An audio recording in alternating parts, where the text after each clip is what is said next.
各位弟兄姐妹平安，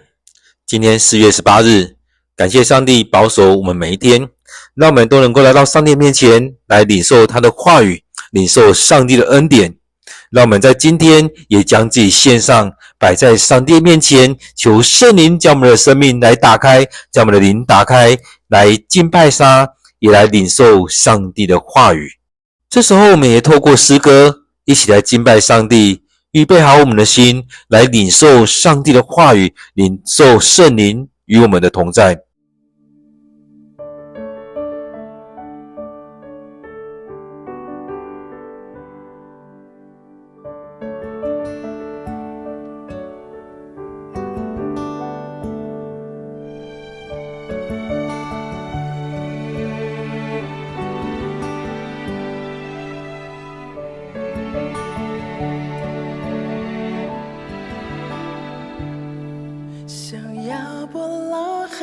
献上以撒，我生命之爱都献给你，所有一切都是你的赏赐，你配得我献上全所有。我全然献上，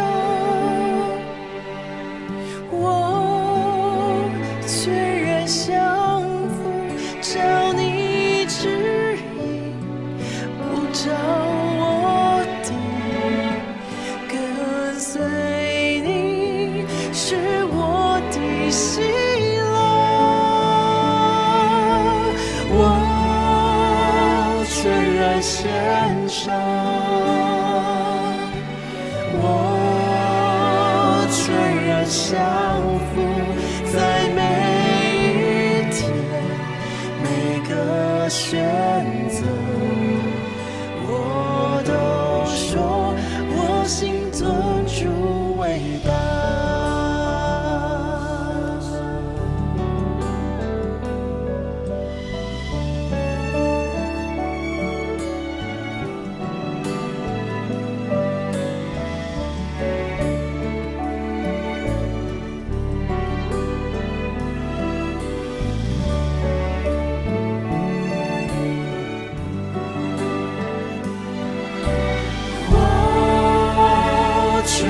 献上，我全然降服，照你旨意，不照我的，跟随你是我的喜乐。我全然献上。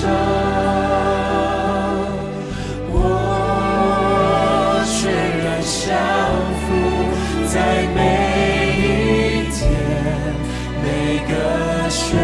择，我都说我心尊主伟大。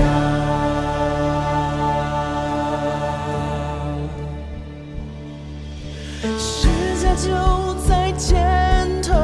世界就在后头，我选择耶稣，跟随不回头。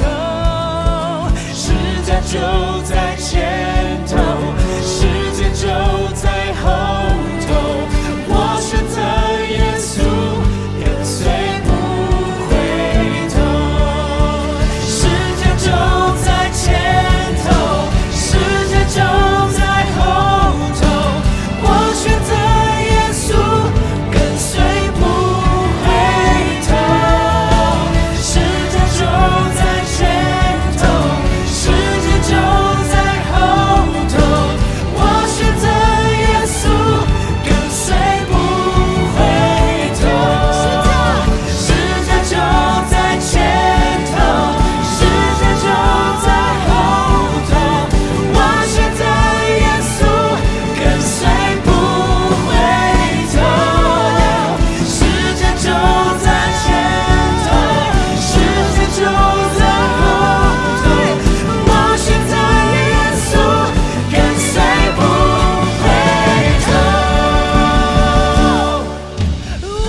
稣，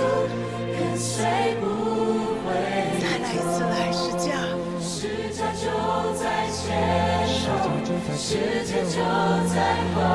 头。我选择耶稣，跟随不回头。十架就在前头，十架就在后头。我选择耶稣，跟随不回头。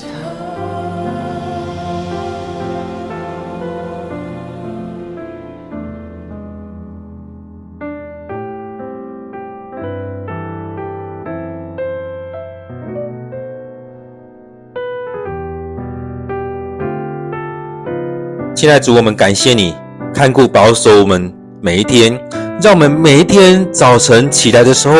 也要领受你的恩典，领受你的话语，就如同我们呼吸一样，早晨起来吸入的第一口气，也领受你圣灵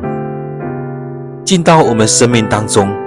主，我们要将今天这段时间恭敬的仰望在主你面前，愿主你的灵与我们同在，也愿主你看顾我们这一天。我们要将我们今天来献上，也要将我们这段时间的聚会来摆上，恭敬的仰望在主你面前，献上我们祷告都奉靠主耶稣的名，阿们。今天4月18日，让我们一起来读圣经。今天的经文在列王纪上第8章第1节到第11节。列王纪上第8章第1节到第11节，让我们一起来读今天的经文。为了要从锡安的大卫城把上主的约柜运进圣殿，所罗门王召集以色列的长老们和各支族、各宗族的族长们到耶路撒冷。他们就在以他念月，就是第7月住棚节的时候，聚集到所罗门王那里。当所有的以色列长老们到齐的时候，祭司们就把约柜抬起来，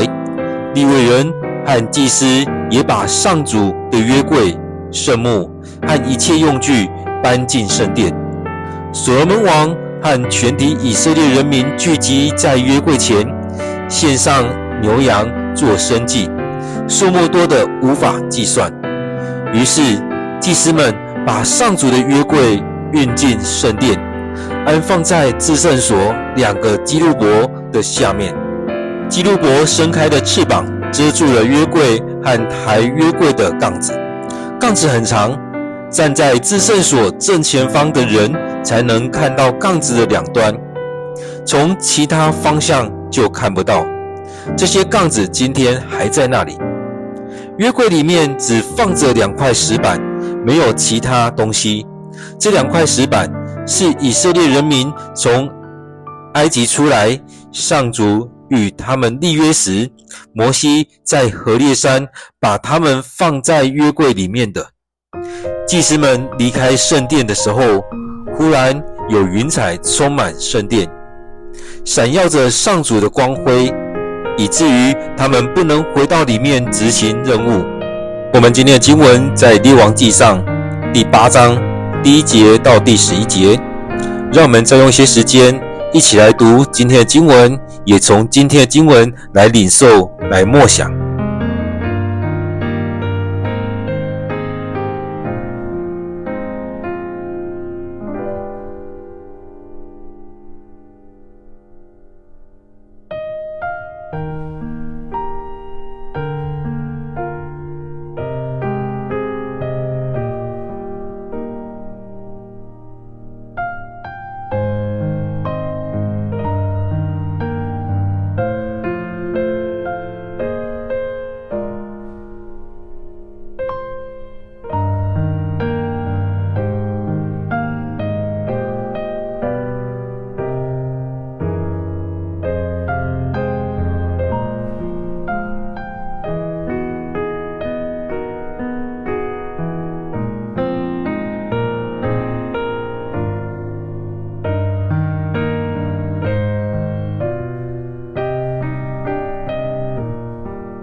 各位弟兄姐妹平安。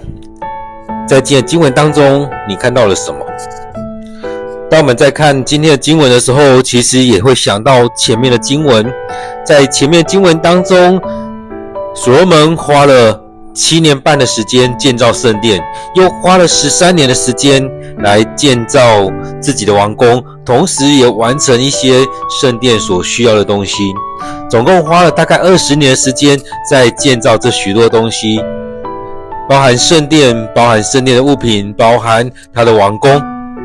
而在昨天的经文当中，最后一节里面讲到说，所罗门完成了圣殿的一切工程，就把他父亲大卫献给上主的金银和其他器物都放在圣殿的库房里。所以当中我可以看到他完成了圣殿跟他的王宫的这些建造，而也把很多东西搬进去了，搬到里面去放，搬到里面可能在他需要放的位置当中。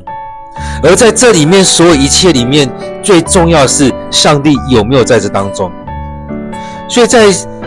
前几天的经文里面，我们可以看到说，当他建造圣殿的时候，其实最重要的是上帝有没有在那当中。而上帝有没有在那当中，也很重要的是以色列人愿不愿意来顺服在上帝面前，去遵行上帝的命令。因此当中我们看到很重要的是上帝的同在。当我们建造了圣殿，但是上帝没有同在，那这个圣殿我们盖好要做什么呢？从这当中也可以让我们来思想，当我们在教会里面，我们有这样的教会，有这样的教堂，有这样的建筑物，但是我们却没有在当中去敬拜他，没有在这建筑物里面来有这许多的敬拜分享，没有透过这当中的许多的活动来敬拜上帝的话，我们在当中有这样圣殿要做什么呢？所以今天的经文也让我们进到这当中，看到当所罗门建好了这样的圣殿之后，后续的许多的事情。在第一节经文当中，我们看到他这边提到说，为了要从锡安的大卫城把上主的约柜运进圣殿，所罗门王召集以色列的长老们和各支族各宗族的族长们到耶路撒冷。所以这边很重要，当要做这样的事情的时候，要召聚所有这样的人。所以在信仰上面的长老，以及在各宗族各支族里面的这些大佬这些族长们一起来，其实这是一个很重要的时刻。这也让我们回想当初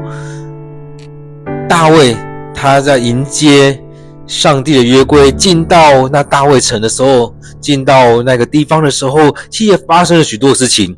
在这个过程当中，也让我们看到，其实大卫有一点，我们可以感觉到大卫是害怕约柜的。他很高兴约柜来到，但是他也害怕约柜，因为前面有一个人手扶着约柜被上帝击杀了。而在过程当中要迎接上帝约柜来到的时候，他也思考了很多。而在当中该怎么做？最后他是在约柜的前面，在唱歌跳舞，在当中来敬拜上帝，迎接上帝。虽然在当中可能被其他的人觉得，你为什么做这么丢脸的事情？但是我们看到大卫，他愿意这样做，用这样的方式来敬拜，来赞美，这让我们可以学习的。而在当中我们看到所罗门王这里面，他也做了这样的方式，他召集了这许多的人一起来迎接约柜，把约柜送进圣殿里面。这是我们在当中从这里面所看到的，他召集的这些长老们去迎接这个，把约柜送到圣殿里面来。我们看到当所罗门他要运送约柜进到圣殿的时候，他召集了这许多的大佬们，而这些大佬们他们也就在以他念月，也就是第7个月住棚节的时候聚集到所罗门那里去。所以当王他有这样的责任，其实王也是要去承担一些宗教信仰上的一些责任。所以当上帝的约柜要送进圣殿的时候，其实这是一个很重要的时刻。所以当中也在这个住棚节这时候，这收获节的节期当中，来将约柜运进圣殿里面。其实我们看到很多事情都不是我们可以随随便便来处理的。所以当中我们看到这些祭司们，他们要开始抬约柜的时候，是等到这些长老们、这些族长们都来了之后才开始。而这当中也让我们看到，并不是这些族长们他们要来扛约柜哦，是祭司们他们可以这样做。所以这是要预备过的祭司，是上帝所拣选的祭司，他们来做这样的事情，来扛约柜，让带着约柜进到圣殿里面去。所以当中让我们看到，这每一件事情都是很谨慎的来做，都是要照着上帝的心意来做，上帝怎么样拣选。所以在当中，为什么之前那个人他好心的去接触约柜，但是被上帝击杀了？因为他不是可以碰触约柜的人。所以在我们生命里面也是一样，我们要谨慎，在信仰当中，当我们在服事的时候，不要用随便的态度，而是我们要该知道我们怎么样。当我们要服事上帝的时候，是什么样的方式来服事？是让我们的长老们这些一起来的时候，在这些大佬们一起来的时候，在这重要的日子的时候，我们一起来。其实这些长老们并不是他们德高位重而已，而是更重要的是，他们代表了全以色列人来到上帝面前，来运送约柜，将来服侍上帝。所以这样是一个很重要的时刻。所以祭司们也等到长老们他们到齐的时候，才开始进行这些事情，才正式的把约柜抬了起来。在第4节这边，我们看到提到说，利未人和祭司也把上主的约柜、圣幕和一切用具搬进圣殿。其实当我们回来看前面的经文，在摩西五经、在出埃及记等等这些地方，其实有提到一些事情的，说上帝透过摩西或这些人，他们把利未人分工了，他们每一个族他们要做什么，每一个家族他们要做什么。所以当约柜、当会幕要移动的时候，这些人该怎么做？谁负责什么？谁在当中会幕要盖的时候，谁去搭什么？有这样的次序在，哪一个家族做什么样的事情？而在拆的时候也是如此。所以这时候他们要把这些东西带到约柜，把约柜带到圣殿的时候，那个会幕也要把它拆下来。当把会幕拆下来，把圣幕拆下来，把一切用具拆下来的时候，其实我们可以看到，这所有的人他们有他们的工作，这些利未人他们有分工合作，他们分配了什么事情，他们就要去做，照着这样的顺序去做。他们负责他们的，拆下来之后他们把它整理好，然后就要把他们带到圣殿里面去。其实这个过程感觉也很像飞机一样，飞机你看到很大的飞机，但是它每个地方都需要有一个证照，每个地方都需要让某一些人去处理这一些，并不是一个人把所有包办这些，而是这每一个事情都要很谨慎去完成每一项。所以我们看到第4节讲到说，利未人和祭司他们去做这样的事情，因为他们是被上帝分别为圣，来处理圣幕，来处理这许多圣殿里面的事情。所以会幕当中的这些事情并不是随便一个人可以进来做的，而是上帝拣选了这些祭司和利未人来做这些事情。所以当利未人他们在这样服侍的时候，我们看到所罗门和全体的以色列人民聚集在约柜前，献上牛羊做牲祭，数目多得无法计算。所以不是做这样动而已，而是在当中不断的服侍，不断的参与在这里面。所以当我们来到上帝面前的时候也是一样，当我们要献堂，当我们要献上一些东西的时候，并不是随便丢。所以有时候我们也要去看我们的用词，我们在当中所参与的。有时候我们要奉献的时候，我们该怎么说？有时候我们的用词会比较不好一点，有时候我们都会说把它丢进去，丢到奉献箱里面去，丢到奉献袋里面去。好一点的有人会说投进去，放进去。所以当中也让我们在用词当中去看到我们的心态，我们怎么样来到上帝的面前。所以当我们要服侍，当我们要奉献的时候，我们是用什么样的方式来做这样的服侍，来参与这些事情。所以当我们看到大卫他在迎接他运送这约柜的时候，其实他也在前面唱歌跳舞的，其实并不单单只是唱歌跳舞，这样的举动其实在敬拜上帝。而我们看到今天的经文当中，所罗门所做的，他带着这些全体的会众人民聚集到约柜前面的时候，献上牛羊做牲祭，其实也是一样所摆上的，也是一种献祭。所以这当中是大家都愿意这样做，甘心乐意的这样做，去献上，因为他们很开心，上帝与我们同在，上帝就要进到圣殿里面去了。因此当他们这样做，我们看到一般的人民他们能够做的，所罗门带领他们来敬拜上帝，来献祭。而那些利未人跟祭司，他们就是扛着约柜，他们就是搬着圣幕、会幕这些东西带到圣殿里面去。第6节讲到说，祭司们把上主的约柜运进圣殿，安放在至圣所2个基路伯的下面。这当中所设立的就是一个施恩宝座，上帝的宝座在当中，放在那些基路伯，他们已经弄好做好了。最重要的就是圣殿要放在那边，让基路伯这2个基路伯来遮盖来服侍。所以当中我们看到这过程里面就是如此，上帝让祭司来服侍这些，所以他们来扛约柜，把约柜扛进去圣殿里面，安放在至圣所当中，也就是内堂里面，安放在那基路伯的下面，在当中放好他原本要放的位置。所以已经设定好，就是那一个上帝要祭司们放那边，他们就把它扛过去，放在那个位置。这当中我们看到，当约柜放好了，约柜其实它是还有环啊之类的，然后有杠子在当中，所以当它放好的时候，也在它最好的位置。所以基路伯它的翅膀伸开，也遮住了约柜和扛抬约柜的杠子。在这边讲到那杠子很长很长，所以站在至圣所正前方的人才能看到杠子的两端。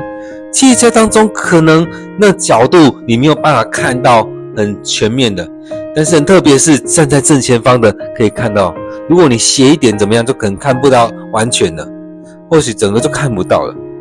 所以当中我们看到这边在讲到说，也就是他摆的位置，我们也可以这样诠释它，就是他放得很正，放得很正的时候，也就会被那个基路伯他们的翅膀来遮住，所以在当中有摆好这个位置。而在这里面也让我们看到说，也就是这样子，在他该放的位置放了上去，而在当中也被遮盖起来了，所以并不是从外殿可以看得到的，并不是随便人就可以看得到这个景象的。而这时候又重新提起了约柜。其实在当中约柜从什么时候开始的？最主要就是在摩西那时候，所以他们铸造了一个柜子称为约柜。为什么称为约柜？也就是里面放了那2块石板，上帝给以色列人的石板，透过摩西，而且是他第2次，因为第1次摩西拿到的时候，看到人民们亚伦们他们铸造那金牛，而且他们拜金牛，上帝叫他赶快下去，所以他看到这些的时候很生气，就砸了那个石碑，那个石板。所以第2次他凿出来的石板，上帝又在那边写了10诫。所以在这中最重要的是约柜里面有这样的石板在当中，这就是人跟上帝之间的约。所以这10条诫里面包含讲了人跟上帝的关系，人跟人的关系是人的法律当中最基础的那10条诫命。因此在当中我们看到里面就最重要是摆了这2个东西。而这2块石板，这边后面的经文讲到说，是以色列人民从埃及出来，上帝与他们立约，摩西在何烈山把他们放进约柜里面。所以这是上帝亲手写的，上帝亲自颁布的，透过摩西来传达给人民。而这样的约柜在人民当中，在以色列当中非常的重要，对我们来讲也是非常重要，所以放在约柜当中。而这当中也象征着上帝与人同在。所以当他们带着约柜的时候，对他们来讲就是上帝与我们同在。当约柜进到圣殿里面，也就是上帝就在圣殿当中，上帝因此就在我们当中了。哇！当我们在看第10节的时候，会发现这是一个很奇妙的一个景象。祭司们他们把约柜扛进去了至圣所，所以当中我们看到，当他们扛进去至圣所，摆到他对的位置的时候，那基路伯遮住了，然后那幔子拉起来，已经看不到了，已经把至圣所跟圣所隔开了。所以这边讲到说，祭司们离开圣殿的时候，忽然有云彩充满圣殿，这是什么样的景象呢？我想大家都可以想象得到，当这云彩充满了圣殿，也就是象征的上帝临到这圣殿，上帝就在这当中。所以上帝进入到这圣殿当中，与人同在，让人真的从视觉、从听觉，真实的去经历到上帝的同在。所以很多时候，也或许很多人会觉得，这就是一个象征嘛，这是一个象征啊。但是在当中，让他们真实的意识到，哇！当祭司们一出来，当祭司们一离开圣殿，云彩就充满了圣殿。其实这样的情况也很像是在摩西那个时代，上帝几次叫摩西上山去，当他要进去的时候，那一个山也是被云彩所围绕。那时候也特别交代说，其他人都不准靠近，牛群羊群也不准靠近这座山。所以这边我们看到非常特别，当祭司们离开圣殿的时候，忽然有云彩充满圣殿，也就是上帝就在这当中。11节这边讲到说，闪耀着上主的光辉，以至于他们不能回到里面执行任务，也就是如此，上帝的荣耀充满在这当中，上帝的荣光充满在这当中。所以在这当中，人害怕进到这里面去，就像当摩西那时候他跟上帝讲完话之后出来，他的脸面是有光的，所以大家都怕，所以他要拿一个帕子把脸遮住。因此在当我们看到，在这样子云彩充满在圣殿里面，有上帝的光辉，其实祭司们我相信他们也不敢进去。所以这边讲到说，他们不能回到里面去执行任务，不能在那边做其他事情，他们不能再进去了。其实一个不能再进去，一个就是上帝就在里面，第二个是那个光辉它让他们无法进去到当中。其实总而言之，就是上帝已经充满在当中，上帝已经在圣殿里，上帝也透过圣殿与人同在。在今天当中，让我们看到这经文，其实也就是前面有讲到的，当圣殿盖好了，接下来该做什么？圣殿盖好了，需要敬拜上帝的，圣殿盖好了，需要让上帝就在当中。圣殿建好了，是要我们降服在上帝面前来敬拜，来献祭，将我们自己完全的摆在上帝的面前。所以很重要是降服在上帝面前，顺着上帝的心意，我们来服侍他。各位弟兄姐妹，这很重要。当我们在当中的时候，我们有没有全然的将自己献上？当那些利未人跟祭司他们扛着约柜，带着会幕里面的东西的时候，我们看到所罗门他所做的就是带领着所有的会众，所有以色列人一起来献祭，一起来敬拜。所以他们不是在旁边看热闹，而是他们是参与在当中，并不是这并不是只是利未人、祭司和所罗门的事情，而是全国人民的事情。所以让我们看到，也就是如此。这许多事情也是我们全教会的事情，甚至有很多事情并不只是我们全教会，而是整个长老教会的事情，而是整个基督教教会的事情，而是整个台湾的事情。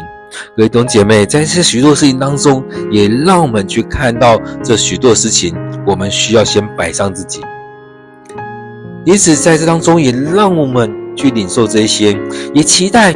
我们透过不断的祷告，不断的献祭，不断的奉献，不断的将自己献上的时候，也让我们每位弟兄姐妹，我们每位同工都参与在当中，也透过这样参与，这样的敬拜，让我们去经历到上帝的光辉，上帝的云彩就进到我们当中，也就是上帝与我们同在。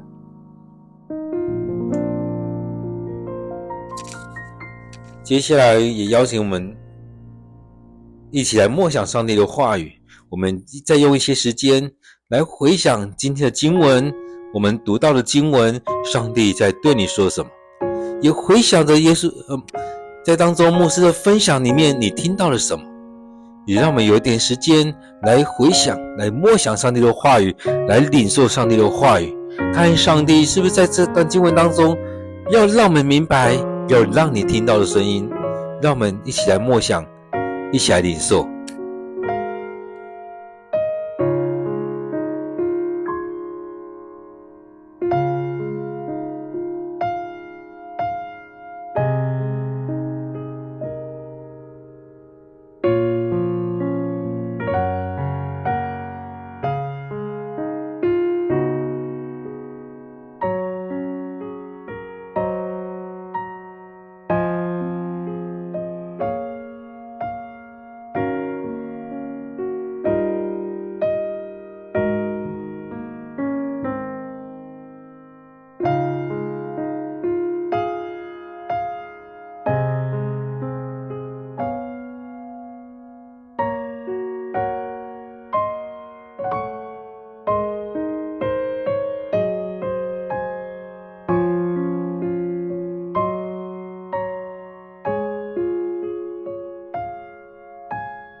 亲爱的主，我们感谢你，你祝福着我们，你也让我们来到你面前来敬拜你。主啊，让我们在当中透过了许多的经文，不论是之前的撒母耳记，现在的列王记，或者是不管在新约旧约经文当中，让我们看到以前你怎么样要求以色列人，怎么样要求新约旧约的这些人物，他们怎么样到你面前来献祭，怎么样来看待我们跟你的关系。主啊，帮助我们，让我们透过敬拜，透过了灵修，透过个人或全体的敬拜当中去经历主你的恩典，以愿主你与我们同在，让我们在教会是真的去经历上帝你的同在，你就在我们教会当中，你就在我们家中，你就在我们生命里面。主啊，让我们不是只是做一个形式，而是让我们用实质性的来敬拜你，让我们在实质性当中去经历你，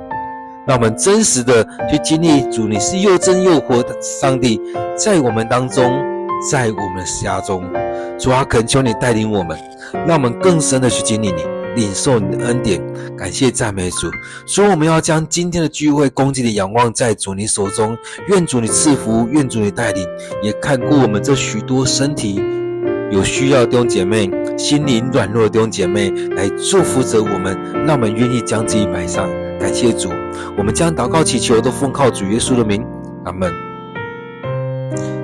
期待我们每一天都有一段时间来到上帝面前，去经历上帝的恩典，去经历圣灵的同在。当我们愿意将时间空间摆上，我相信上帝也愿意祝福在我们当中，将我们分别为圣，让我们能够参与在他的荣耀当中。愿上帝祝福你。